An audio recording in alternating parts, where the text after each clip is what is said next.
చాలా మంది నర్వ్స్‌కి సంబంధించి మైలిన్ ప్రాబ్లమ్ ఫేస్ చేస్తూ ఉంటారు కదా! ఫస్ట్ ఆఫ్ ఆల్ ఈ మైలిన్ ప్రాబ్లమ్ అంటే ఏంటి? ఇది అసలు రావడానికి రీజన్స్ ఏంటంటారు? మైలిన్ షీత్ అంటాం. మైలిన్ అంటే ఏంటంటే fatty protein based insulating layer అంటామన్నమాట.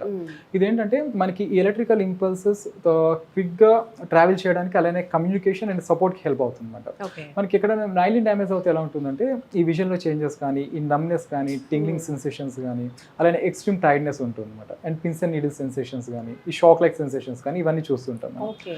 So ఈ మైలిన్ ఏంటంటే మనకి ఇంకొకటి డ్యామేజ్ అయినా కూడా మనకి మన బ్రెయిన్ అనేది మళ్ళీ దాన్ని రీజనరేట్ చేసుకోగలుగుతుంది. ఓకే. అంటే ఈ మైలిన్ ఎలా అవుతుందంటే myelin made by different types of cells మాట. అంటే మన బ్రెయిన్లో ఉన్న స్క్వాన్ సెల్స్ అంటాం, అలానే ఆల్గోడెండ్రోసైట్స్ అంటాం. ఇవి ఏం చేస్తాయంటే మళ్ళీ రీజనరేట్ చేస్తాయి. ఈ ఆల్గోడెండ్రోసైట్స్ ఏంటంటే మన బ్రెయిన్లో ఒక టైప్ ఆఫ్ స్టెమ్ సెల్స్ నుంచి వస్తాయి అన్నమాట.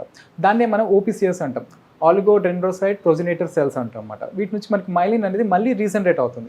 అయితే ఏజింగ్లో ఇది కొంచెం స్లో అవుతుంది ఈ మైలిన్ అనేది. ఓకే. సో ఇక్కడ ఏమవుతుంది మనకి ఈ డిస్క్ కంప్రెషన్స్, నర్వ్ కంప్రెషన్స్ క్రానిక్గా ఉన్నప్పుడు, హెర్నియేషన్స్ ఉన్నప్పుడు ఒక్కొక్కసారి మైలిన్ డ్యామేజ్ అయ్యే ఛాన్సెస్ ఉంటాయి అన్నమాట.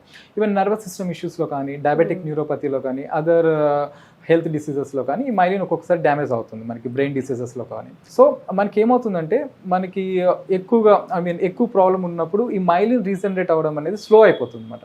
అందుకే పేషెంట్స్కి చెప్తాం అన్నమాట, పాజిటివ్ థింకింగ్ చేయండి అండ్ మైండ్ కామ్గా ఉంచుకోమని చెప్తాం. ఎందుకంటే నెగిటివ్ థింకింగ్ ఎక్కువగా ఇరిటేటింగ్ ఉన్న పేషెంట్స్లో ఏమవుతుందంటే ఈ మైలిన్ అనేది తొందరగా రీజనరేట్ అవ్వదు మనకి.